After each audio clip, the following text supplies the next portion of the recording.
السلام عليكم ورحمة الله وبركاته. walaalyaal waa walaalkii Rashiid. waxaan jeclaystay maanta inaan nagula wadaago ducada ay ku saabsan markuu qofku guriga ka baxayo oo dibadda aadayo ducadu akhrisan lahaa inaan nagula wadaago ayaan jeclaystay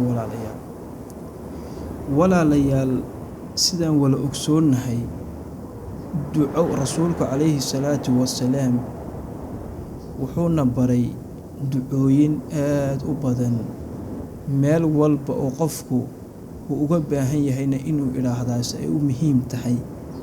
rasuulku waana baray qofku markuu guriga ka baxayo, markuu soo galo kaniifka, markuu galo, markuu ka baxo miskiidka, markuu aadayo, markuu ka soo baxayo, yacni ay markuu safar tagayo, markuu baawur ama gaadiid raacayo ama wixii la halmaala.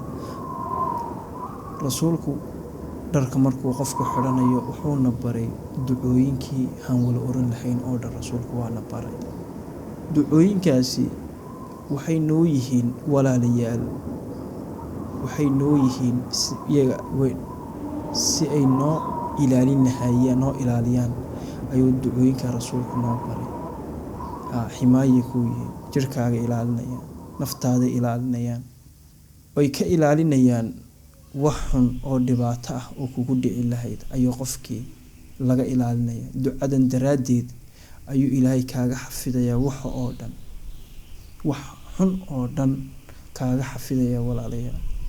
xilligaa maadaama ay ducooyinku yihiin ducooyin muhiim ah ama faa'iidadaas aan ka helayno, maxaa noo diiday inaan wax walba markaan qabanayno ducadii ku saabsanayd aan u dhahno ama aan u orano? maxaa noo diiday walaalayaal inaan xafidno ducooyinka oo dhan si ay noogu ilaaliyaan, ay nafteeda hay u ilaaliyaan, aan u barno ciyaalkeenna iyo eheladeen iyo asxaabteenna. qofkii aan rabana aan ugu sheegno ama aan kula wadaagno ducooyinka si ay iyagana uga faa'iidaystaan. maxaa yeelay ducooyinkani waa muhiim bay aada u yihiin. qofka muuminka ama muslimkan waxaa looga baahan yahay inuu ducooyinkan xafido walaalayaal. ducadan guriga markuu qofku ka baxayo sidan ba u dhigan tahay. ducadan Anas baa rasuulka ka wariyay, Anas bin Malik radiyallahu anhu أن النبي صلى الله عليه وسلم قال: إذا خرج رجل من بيته فقال: بسم الله توكلت على الله ولا حول ولا قوة إلا بالله. دعاء وانتهر ولا ليال. مر لبعض هنيو عليو: بسم الله توكلت على الله ولا حول ولا قوة إلا بالله. ducadu walaalayaal aad ba u yartahay, wayna fududahay, carabka way ugu fududahay, xafidaadna way ku fududahay walaalayaal. intaa yar oo tiraahdi mar walba markaa gurigaaga ka baxaysa adoo wayse qaba oo dibadda aadaysid, walaalayaal way ku ilaalinaysaa, way ku hanuuninaysaa. dhibaatooyinka oo dhanna way kaa xafidaysaa walaalayaal. qof oo alla ilaalinayo, qof oo alla hanuuniyey, qof leexin karaayo haba yaraatee ma jiro.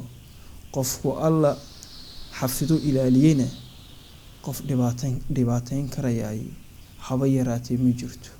adduunkoo dhanna haddii iskugu kaa tagaan qofku ku dhibaateyn karay haba yaraatee ma jirto. maxaa ilaahay baaba ku ilaaliyeyba walaalayaal. xilligaas waa la dhawaaqaayo, waxaa la idhaha hudiita wakufiita wawuqiita.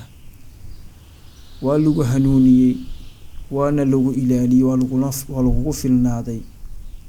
xilligaabuu shaydaan baa shaydaamiinta kale ka idhaha: sidee bay niigu ahaatay nin la hanuuniyey oo la ilaaliyey sidee bay niigu ahaatay isaga kala yaaca macnahaas waxaa weeye ninkan inaa u dhowaan kartiin haba yaraatee maaha. xilligaa walaalayaal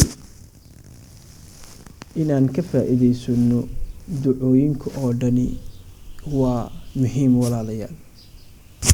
markaad guriga kasii baxaysa khaasatanba iyo gurigaaga markaad joogtidba waa inaad ducooyinka oo dhan meeshii looga baahnaa han nidhaahnaaye si anaga noo ilaalin lahayd weesh.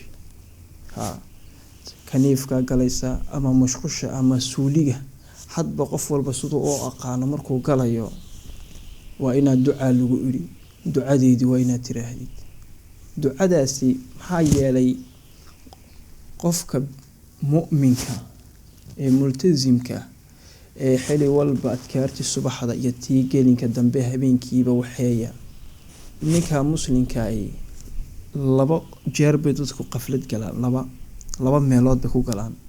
waa markuu qofku kaniifka galo iyo markuu seexdo labadiiba rasuulku wuxuu noo sheegay ducooyinkii.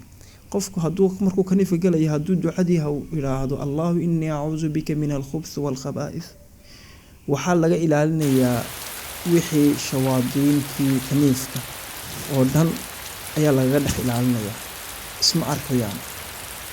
markuu seexanayona adkaartii hurdada aayatul kursiga ee labada ragcadood la tukanay ka hor oo waxeeyo ilaahayna muxuu kaga ilaalinayaa taa kalena uu ilaalinaya nacam habeenkii markuu seexdo uu hurdaa isma ogo naftiisa xilligaa malaa'ig baa ku ilaalinaysa inta hurda habeenkii oo dhan mar walba xifaado dimadda ilaahay baa mar walba ku jirtaa.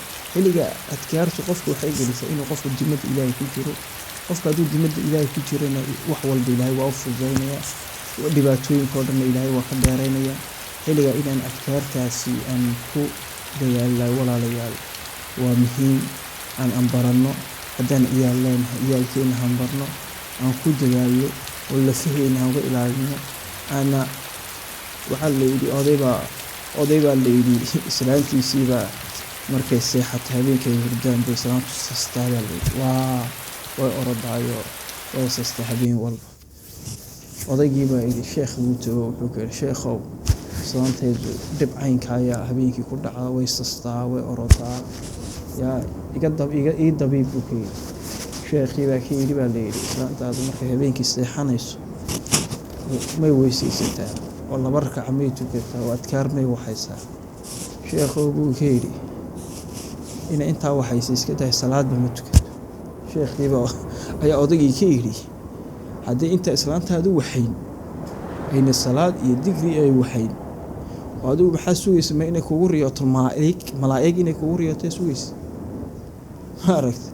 xilligaas qofku haddii auna waajibkii iyo faradku ilaahay dul dhigayba hawna qabanayn dee inay wax walba ku dhacaani diyaar ha u ahaado. nacam wax walba inay qofka ku dhacaanay diyaar ha u ahaado. maxaa yeelay maadaama wixii lagu idhi ama wixii rasuulku nagu amray ee sunnadiisa ahayd ama faradkii ahaa garab marnay dee inay wax walba kugu dhacaan ama jinaa ka galo ama ha ka baxo ama maxayma lagu waxay dhibaatooyin badan ugu yimaadaan.